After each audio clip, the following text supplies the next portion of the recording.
And let's get to, Sarah, DeAndre Hopkins. Perhaps this was covered Friday, but not from the angle that you ended up kind of coming across on social media from some folks that were having this dialogue. Yeah, I didn't catch it. I don't know if you did. Maybe very vaguely.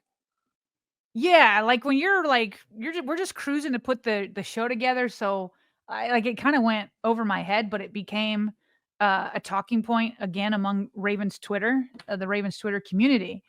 And this member, like there's like a flock, literally a flock community you can join on Twitter. And this member says, "Did y'all peep D-Hop saying our wide receivers need to take accountability for most of Lamar's picks?" And oh shoot, when I got kicked out, I don't know what happened when I got kicked out of StreamYard. I lost the video, so let me bring this back in. I was like, I don't know that I did catch it, and so they went back and grabbed the video, and here he is saying it.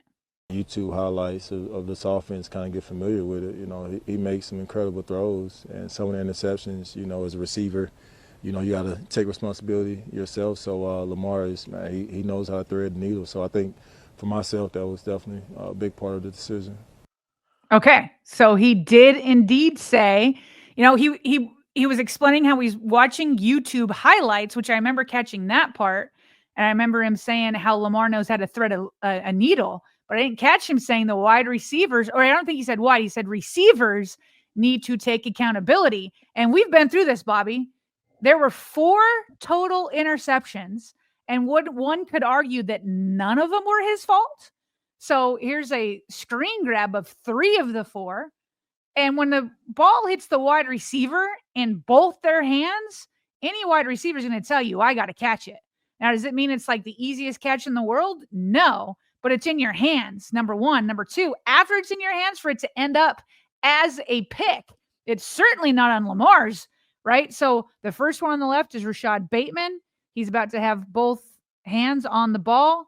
Second one, he is stretching out a little bit, but Mark Andrews, both hands on the ball. This one might be the craziest.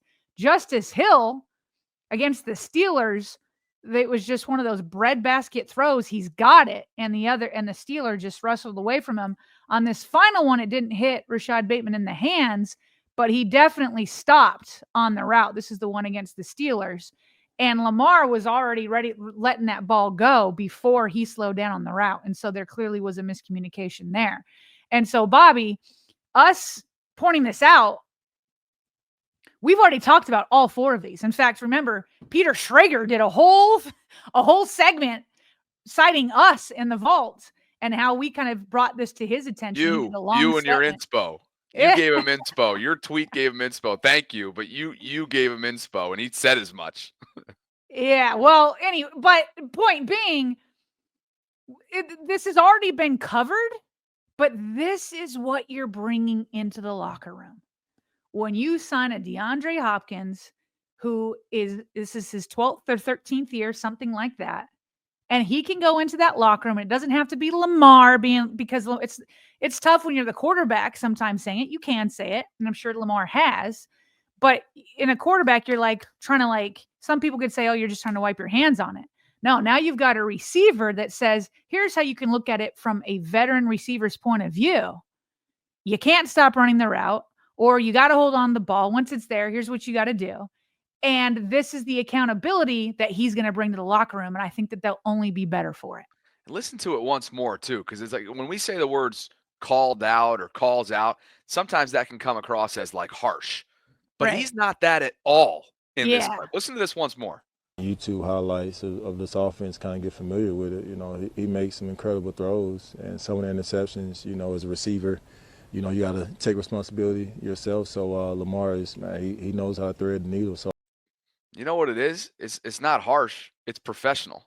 Yeah. And I think he's going to give he's going to bring a dose of that to the wide receivers room. And that's refreshing for a young and inexperienced group, relatively speaking, to what he's bringing in, to your point, over a decade of service time in the league and the most active receiving yards of any pass catcher. So I think that's we had so much of a discussion last week in terms of how we view the contract now that the figures are out. And so much of that is based on production, based on how he fits, But what about the impact in the room? And I think this is a great example of one of, I'm sure, many still to come that we'll be discussing over the next year when he's in Baltimore. What's funny, here's another one that Lamar did in a funny way call out one of his receivers, but it was Charlie Kolar. I don't know if you guys noticed this thread last week. I'm sure a lot of you did.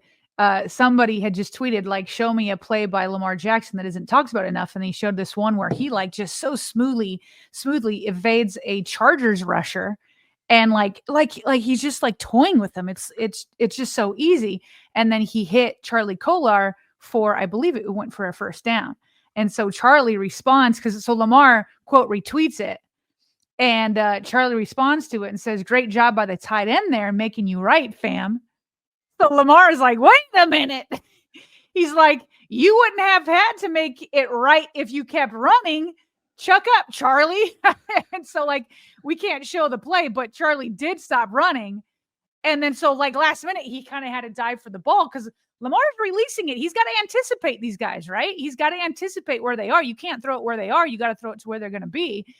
And so it's all these guys. It's Justice Hill. It's Bateman. It's Charlie Kolar. That one had Mark Andrews. It's like, you got to take accountability. In the case of this one, Charlie did end up making the play, but it could have been bad. He calls him Chuck Up Charlie. These two are hilarious because so he's calling him not like Chuck Up, Charlie. He's calling him Chuck Up Charlie. Oh, I think so. Meaning like, okay. Hey, go get it, big fella. Yeah, go get it, 88. Yeah. But this is such a great. This like encapsulates Lamar's humor and how much of a goofball Charlie is, and clearly like the rapport that they have internally. This is a great little snapshot here. Absolutely. Love Absolutely. It. And by the way, just so that, this isn't a dunking on Bateman or like DeAndre calling out those guys or whatever. Like, it is still funny to me. We talked last week about how people are overlooking Isaiah Likely, right? When DeAndre Hopkins was signed, all these national websites and social media accounts are putting out, the top weapons in Baltimore, and they put DeAndre Hopkins in there, put Mark Andrews and they knock off Isaiah Likely. Well, in this one, FanDuel says one wide receiver duo has to go. So which one does it have to be? Meaning like rank these guys, which one's the worst?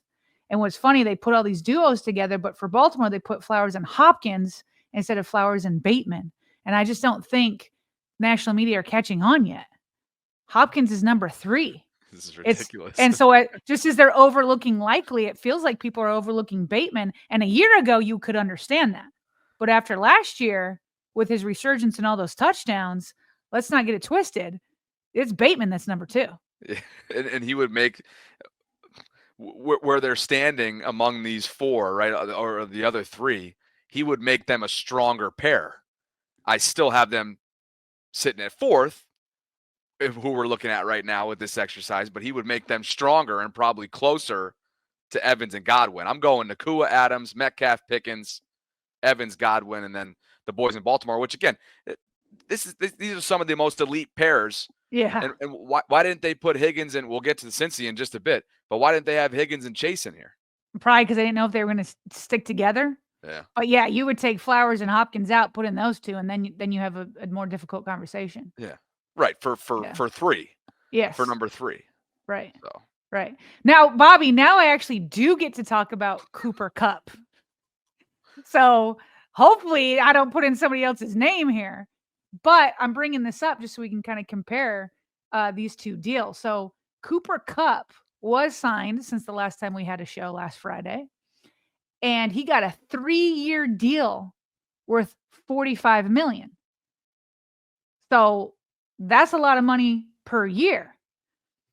And as Ravens Twitter once again pointed out, it's kind of crazy once again, the deal that the Ravens are getting. Now, again, I think Cooper Kupp is worth more given his age, but the last 3 seasons, and wait a minute, I said given their age, but yeah. They're the same age. Yeah. These guys have been around for a while, man. Wow. Yeah. So Cooper Kupp over the last 3 years has 2,259 yards. Hopkins has 2,384 yards. So Hopkins over the last 3 years with more yards. Both Kupp, have missed time. Both has missed time. I can tell you, let me tell you the difference in their games. This does help D-Hop, but being available is important. D-Hop over the last 3 years played 10 more games than Cooper. I was going to say Kupp. Cooper's had almost full seasons wiped. Yeah.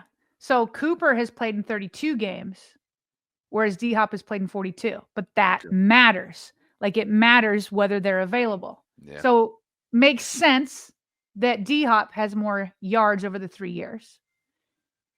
Kupp does have more touchdowns, just 2 more, 17 to 15. But here we go. Yards per target. Kupp is 7.7. D-Hop is 6.6. But the difference is one got a 3-year, $45 million a deal, and the other got 1 year, $5 million. So you're feeling pretty good by the day. We already knew that this was a good deal. But is Cooper Kupp really worth $10 million more per year? No. But to a Seattle team that just lost DK or that just gave DK up, probably. They needed him, but could they have signed DeAndre Hopkins to that group? I don't know. But here's the thing: is again, the D-Hop will get less yards this year because he's not going to be passed to as much as Cooper Kupp will, right? So we'll have to look at that yards per target, and overall touchdowns. Because Kupp's, by the way, Kupp's going to go to it. Kupp is now joining a team that's essentially going to ask him to be a number 2. Because Jackson Smith-Njigba's the dude. And you just lost DK. So that'll be their 1-2. And I'll be really curious to see the split target share for those guys once the season's over. And Mike Mack at the helm here, seeing how he keeps both those guys happy. Be fascinating to watch. Not only will he be a number 2, but he also, while Hopkins will be number 3, to your point, but it's also like you also have a quarterback that can produce yards. You also have Derrick Henry. You also have 2 tight ends. And so, like, where is he really? And where are both these guys really in the entire pecking order of the offense, not just in the wide receiver core? And they're going to be building around Darnold, at least for the time being, at quarterback. And I'm sure, who else do they have in their room right now? Maybe they'll draft someone, but they're going with Sam Darnold, and they're going to got to hope that Mike McDonald can get just as much, if not more, out of Darnold as Kevin O'Connell did last year in Minnesota, because he got a big payday because of it. And one last thing before we totally move on from DeAndre Hopkins. Check this out. When he was signing, you know how they always have these guys sign the wall? They have a room for signings. Yeah. The Ravens do. He noticed another signing pretty much almost an exact year before he did. 314. 314. Who was just up here? That was last year this time. That's Derek. Ain't that something? Let's go. Ain't that something? Ain't that something? Who's this on 314? It's one of those questions that you ask that you already know the answer to, but you kind of want to point out. How'd that one work out? How'd that one work out for him? That one's working out pretty good. Yep. Now I'm just waiting for the extension. Right? Exactly. Yeah. Let's get to a couple more super chats before we shift gears to sort of a third topic / quick hits, which is, of course, beginning with Cincinnati. Olu says D-Hop is needed.